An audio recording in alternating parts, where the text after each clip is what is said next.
and welcome to Say What, where we ask the questions that make us say what? I'm Mary Anne. And I'm Kassie. And today we're interviewing Tyler Marz about the conference worship services. First, we have a few getting to know you questions. Okay, do you think you would survive a zombie apocalypse? What a great question. I don't think about zombie apocalypses very often. But to be honest, I think I would survive for a while. I'm really good at retreating and running away and hiding. But I think once they discovered me, I wouldn't put up a fight. I'd be a goner. So. Are you an introvert? That's what I thought. Because that sounds like Kassie. I'm a little offended. I think I am probably the true definition of an ambivert, which is someone who is introverted around people that I don't know and extroverted around people that I do know. So if I'm in a comfortable space, but so zombies, I don't know them. I get so that. Yeah, I'm gonna run away. No. Yeah. What part of a driver's test do you think you would most likely fail or do poorly in? I'd have to say it's probably parallel parking. That is one of those things I just avoid, and so I'm not very skilled at it. With a very large group of people there, me included. It would just freak me out. So, do you ever talk to inanimate objects like laptops, furniture, anything? Yeah, so I do on occasion. It's generally only with electronics and when they're not doing what I need them to do. Like the internet isn't working or something's malfunctioning on my phone or Facebook is down, something like that. Then I'll be like, why aren't you working? I feel like when we're having strong emotions towards things, we tend to talk to them more. I'm just generally polite to inanimate objects. There's Kassie who apologizes to chairs that she bumps into and everything. Not just chairs. I mean, honestly, if I drop something, I apologize to it. I'm just polite to them. If you could have any pet in the world, what would it be and why? So I would have a golden retriever. I think they are the most beautiful dogs in the entire world. I don't currently have one, but if I could, I would. Yeah. They're like one of the goofiest dogs in the entire universe, too. They are. So, now some questions about your bio. What is your favorite thing to bake? That's a great question.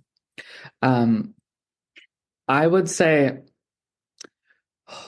okay, I have to pick three things. I'm sorry. No, it's fine. So let's see. My most favorite dessert that I don't bake very often is called pavlova. So it's kind of a fancy dessert that is like baked meringue. And so it gets kind of crispy on the outside and marshmallowy in the middle. And then you eat it with whipped cream and lots of fresh fruit. It is the most delicious thing in the entire world. And then if I'm really craving chocolate. Oh, sorry, go ahead. No, I was just saying it's really good. It's delicious. And then if I'm really craving chocolate, it's either brownies or chocolate chip cookies. I'm kind of a purist when it comes to my chocolate desserts. So. Yeah. Does your family have something that they like when you bake? So not so much when I bake. They do request every time I come home to visit. They love it when I make homemade mac and cheese, like the baked kind. That's uber cheesy. Oh yeah. That's lovely. Honestly, I love it when the cheese you put a lot of cheese on top and it gets really toasty and crispy. So, could you tell us about your master's in arts and religion and how that has affected your ministry? Yeah, that is a really good question. So I have my Master's of Religion from Graceland University. Some of us may have heard of that. Um, a great school, a great school for learning about Christianity and how that and ministry in general. And so I would say I learned a lot of things in my master's program. I learned how to look at the Bible and theology with a lens of understanding. Trying to look at things within the context that they were written. That's really important when we look at the Bible. And it's also really helped my understanding of the Old Testament, which can be kind of confusing for a lot of people. So I really appreciated my Old Testament class in the things that it taught me. And then I would say, lastly, and probably most importantly, is that it didn't teach me everything, though. But what it did teach me is where to find the answers to questions or how to ask the right questions to find the answers. So, I mean, obviously, the Bible or Christianity or spirituality, there is a whole host of things that you can learn about and dive into and get lost for forever in trying to understand. And so, when you do a program like a master's program, you can only learn so much, right? But it develops this desire to keep learning and finding out and asking the questions and learning things. So it creates a curiosity. Yeah. It's really important just to learn like where to find the answers and not just kind of depend on just what you've learned then, but kind of be able to build on it. Mm-hmm. Yeah. We did some research and found out you are in Harmony. What do you do with Harmony? Yes. So, that is slightly old information. I used to be on the board of Harmony, and this was actually during a pretty pivotal time for them. It was when they were transitioning from Gala, the organization, to Harmony. So they had a name change, and the structure and the things they did as an organization kind of combined and shifted and put some more emphasis on things. And so when I was serving on their board of directors, I was what's called a member at large. So I participated in several different aspects of their organization in helping them with things. I worked a bit on their welcoming and affirming program, supporting the person who was leading that a bit. I also assisted in the nominations committee. So every year they hold elections and they need a committee of people to kind of spearhead how that process works and gathering all the information so they can send that out to the members and the voting and all of those different things. And then I also worked with the chaplain at the time on Sacred Pause, which is their worship service that happens monthly. That was something that it was actually started during my time on the board, not by me, but by someone else, but I assisted them. So it was largely during the pandemic when we were really wanting to create a safe space and a community for people who just felt so disconnected during that time. And it has stuck around and continues to this day. So what does a spiritual director do? Good question. So, yes, fellow listeners, I am a trained spiritual director. Some of you may have heard of that before. Some of you maybe haven't. And so a spiritual director, the title is a little bit of a misnomer. So you might think that a spiritual director is someone who directs people spiritually, tells them what to believe. That is super far from the truth in what we actually do. So spiritual directors are working one-on-one with individuals or sometimes in a small group, but typically it's one-on-one. And they're helping that other person, they're companioning with them to notice where the Spirit is directing them in their life. So Another term that is often used for spiritual directors is a spiritual companion. They're not always synonymous because sometimes they use different skills or things like that. But the main emphasis is that we are companioning with people to help see where the Spirit or the divine or God is moving in their lives. We're companions on their spiritual journey. And with that also means that I have certain training to be able to offer that to people. So I have gone to school and I have a graduate certificate in spiritual direction, which gives me the skills and tools I need to accompany people in that way. That is incredibly interesting. Yeah. I love the one-on-one stuff. So, what kinds of things are you planning for the 2025 World Conference? Switching into the Yeah. worship stuff. Yeah, that's a good question. So, I, along with Karen Peter, who you maybe have heard of, her and I are working together on planning all of the worship services for World Conference. So there are 7 worship services during that weekend and week. And so that is my main focus. I also serve on the Moments of Blessing team, which is a team of individuals that has planned and prepared for whatever sorts of moments might come up during a legislative session. So sometimes things can get kind of tense when people are talking, or new information is shared that might be surprising to people, or we might have like a super amazing and joyous thing that's shared. And so we're a team of people that meets together, and sometimes we might be called on during a legislative session to offer a prayer or a song or a blessing or lead people in a spiritual practice as a way to kind of focus and center ourselves during that time. For the worship services, though, again, we have those 7 worship services, and Karen and I have spent nearly an entire year at this point working on crafting those services. So, what parts of the worships take the longest to plan out? Everything. No, that's not it. So interestingly, some parts of the services are planned by Karen and myself, and other parts are written by other people. So for instance, like we might ask someone to give a sermon during one of the services. All we are doing is inviting a person to do that, but they are going to spend all the time writing their sermon, thinking about every word and how it might fit in with the service and how people might hear it and receive it. So there are some aspects of it that are simple in that we are finding individuals to do certain parts of it.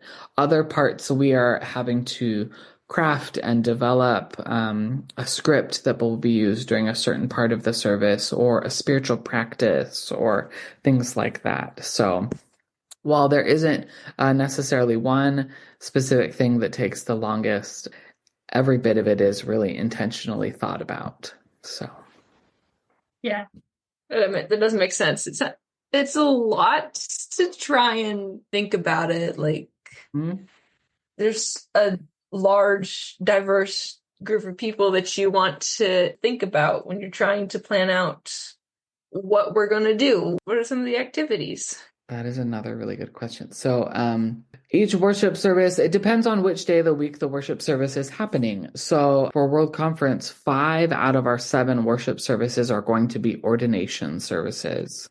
So whether that's pending approved legislation from the delegate body of the church, we will potentially be ordaining and setting apart a new prophet president of our church, 6 new apostles, 2 new presidents of 70, 2 new members of the first presidency, and a presiding evangelist.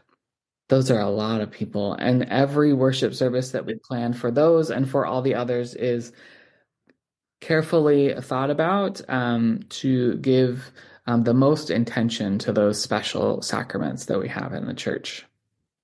So, how many people serve on the worship planning team? What level of diversity is included in the planning? Yeah. So interestingly, there are only two of us on the worship planning team, Karen and myself. Um, Now, of course, we are not doing all the parts of the worship service, but we are coordinating and planning and asking people to take part in different parts of the worship. And so that's where the diversity comes in, because we know that we are a global faith that has people in all corners of the earth. And so we want to make sure that they are represented in some way, that their culture, their music, their languages that they speak in, that all of those are represented as best as we can in a worship service. Of course, we have more people than we do worship services or places to participate, but we do our best to hear from new people every conference and every worship service, so we can hear some of those languages and the music, dance even from different places. That sounds like a lot for you and Karen, honestly. It is, but you know what? It is so much fun. It is so fun to plan each service and then to look over and see how can we make this one better or different or more unique than the last service that we just did. And so we are really intentional about every moment of conference, so that it has variety and excitement and contemplation and spirituality, and we're mindful of our senses, right? The things we see and we hear, and even that we might do with our hands or that we might say out loud. We're mindful of all of that. Big thing is being mindful about even the way you feel during what's happening. Yeah. We're expressive as an American. We tend to be expressive, and that's not, that might come across as offensive. Some of the things I tend to do. Mm-hmm. Yeah, so I think that speaks a little bit to one of our enduring principles, right? Of unity and diversity, right? That we see beauty in the complexity that is our church, and those expressions and mannerisms and the songs that we sing and the kind of rhythms that we use and all of that. So Yeah. What are some of the behind the scenes things that happen during worship that most people don't know about?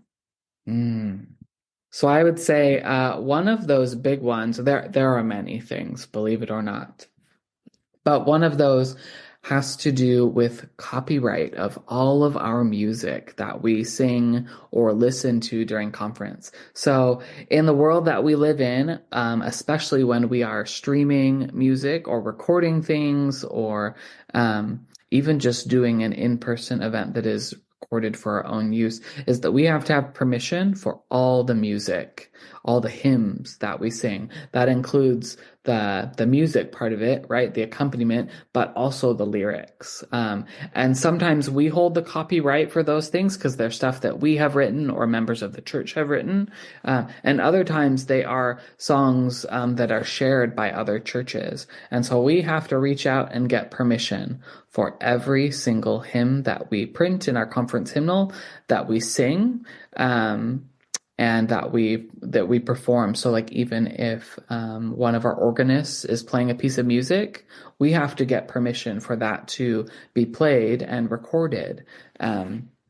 So that is quite a tedious process. A related bit of that is that we try to have all of our hymns translated into 3 languages that we are doing, that we will be singing during World Conference. So that's English, Spanish, and French. And sometimes we like to add new songs that we haven't translated before. So we have to reach out to special people who not only have skills in speaking those languages, but also can sing in those languages. Because being able to translate something word for word versus being able to translate something that is singable is different. And so we reach out to certain special people to help us with that. And that takes a lot of time and a lot of effort. So that our people that are coming from Africa or French-speaking Canada or various parts of the world in Central and South America are able to sing hymns in a language that's comfortable for them. Yeah. Honestly, that kind of reminds me of the other interview that we did. One of our first ones. We were talking about the Creative Commons license. That's one of the things you mentioned. What kinds of events do you plan worships for, or is it just the World Conference? Yeah. So while my life is totally consumed with planning worship services for World Conference right now, I also assist in planning worship resources for the global church. So you might be familiar with some of those worship helps that have come out in previous years where you can, in previous weeks where you can see what to do for a worship service that's happening in your congregation. So I help work on those resources and new resources that we are creating for the church. So there are groups that meet and worship in a way or gather in a way that's different than maybe your traditional congregation. And so we are working currently to develop some resources that would be helpful for them that they can use in the different ways that they're gathering that might not look like your traditional worship service that happens on a Sunday. So I help with putting together those things. That's really cool. Yeah. So is there like a special process you have to go through for that, or is that like? Yeah, so it has been in developing this program of putting all of this together. We're still working on that. But there was a bit of a special project. So we took some time and listened to people from across the church in what they appreciated about worship service helps and resources that they had, some things they wish they could have, some things that they maybe wished were more accessible. And so it started out by listening to people and then seeing, okay, how can we meet some of these needs? We also recognize that increasingly there are groups in the church that are wanting resources that think about spirituality in new and fresh ways, that think about theology in ways that's maybe more contemporary or applies to some situations that they might be going through. And so we are creating a team, we're still in the process of doing that, of different people that are creative in different ways for finding like poetry or prayers or activities or discussions that can be spiritual and talk about those kinds of things, but also look at it in new and exciting ways that maybe are a little bit different than they've used to or seen before. Yeah. Good question. What is the most difficult part of planning worship services for what conference? I would say I'm going to change this question just slightly. Is maybe it's not the most difficult, but it is the most tedious. So it requires like the most detail. And that would have to be our script writing that we have to do. So this could also be one of those behind the scenes things that we don't know. So for a World Conference, because we have translators and we translate just about every bit of the service into both Spanish and French, or from those languages to English, is that every part of our worship service has to have a script. It has to have something that's written down about it. So that means the people that say prayers, the talks or sermons that are given, if there is a spiritual practice, if there's a disciples' generous response moment, if there are other bits that are shared or said during a service, all of those have to be written down. Every single word. So that then... I wondered how... Sorry, I was gonna say I wondered how you guys like translated that. Yeah. And so while we do have sometimes there are moments where things aren't written down. And so we have translators who are amazingly skilled and can translate in the moment.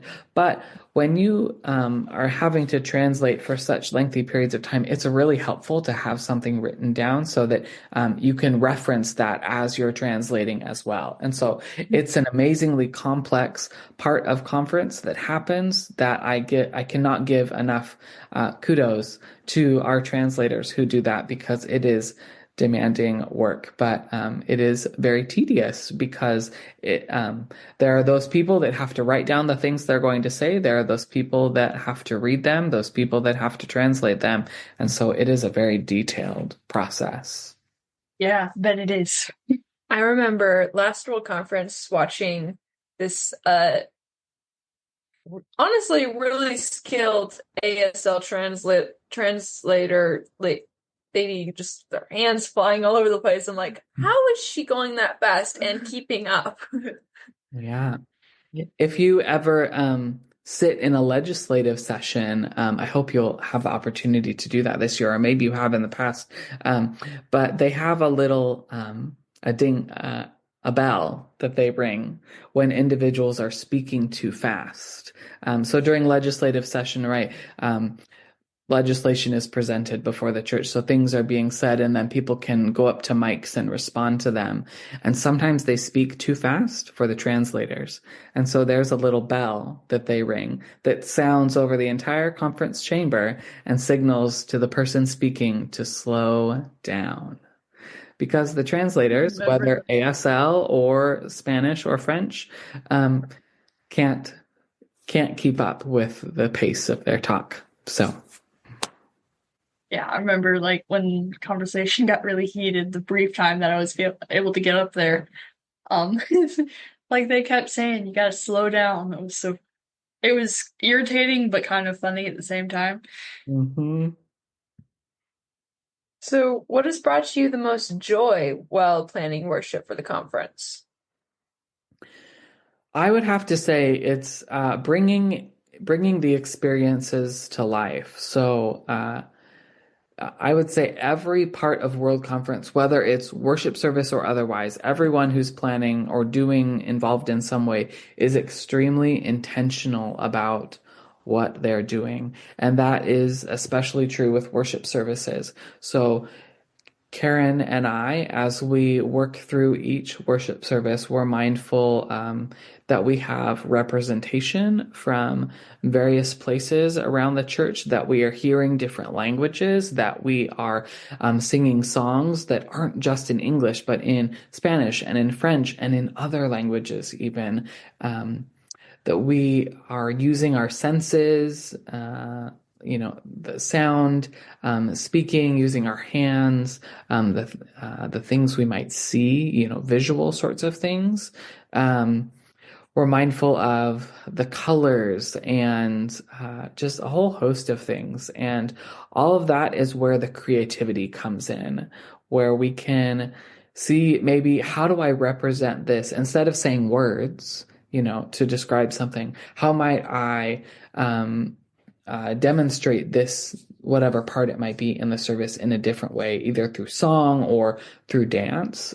Surprise, surprise, we have a children's dance troupe that is coming and will be performing for us during a worship service towards the end of World Conference.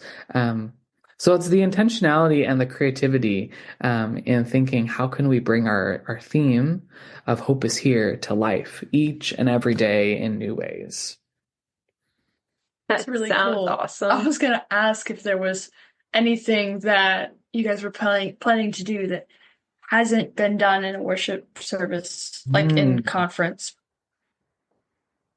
Oh, that's a good question. Let me think of something.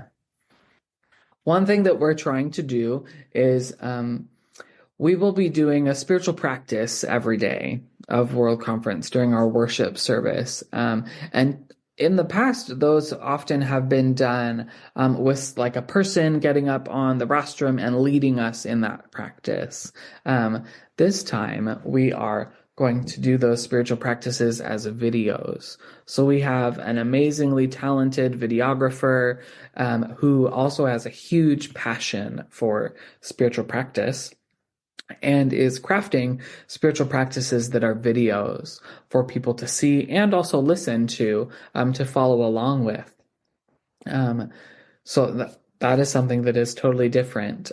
We had one of those air last year during Easter that was put out by the church, and we thought that would be a fun thing to do during every day of World Conference this year. So that's one new thing. That's something. Yeah.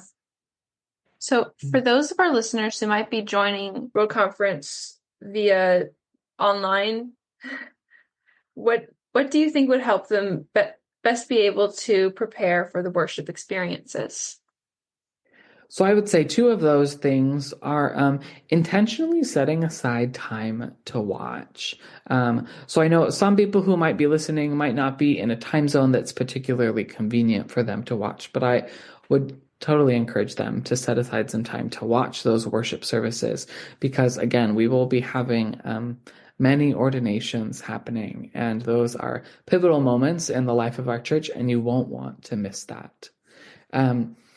I would say the second thing is that one of the beautiful things we have within our denomination is the ability to partake of communion, not only in person, but online. And so if they're watching online, they are more than welcome to partake of communion with us as an entire global church, as thousands of people gather in person and online in sacrament together. And you can take that time for yourself to prepare your bread and your juice or whatever it is that you use for communion, to sit down and to take that with everyone else. And what a neat opportunity that is. Yeah. It is. It's beautiful. I loved the way it was done last year too. Different kinds of the crackers and yes. Yeah. You'll get some of that again this year. Last question. Okay. If you could have coffee or tea with anyone, alive or dead, who would it be and what would you talk about? So I've answered this question. People have asked me this over the years, and each time someone asks me, I think of someone different. And so this time, my choice is a woman named Julia Child. Some of you might know her, some of you might not. But she was a rather significant cook, a chef, if you will, who lived during kind of a sort of a pivotal time in the world. Just shortly after World War II, and her and her husband were stationed in France. He was working for the government, and she was an American who didn't know how to navigate French cuisine for American people. And so she set out on this task of learning how to cook French food, but then also explaining it in a way that anyone could cook. And she has such a love and a passion for food. If you ever have seen little clips of her, maybe she's had TV shows over the years. Of course, she since has passed on.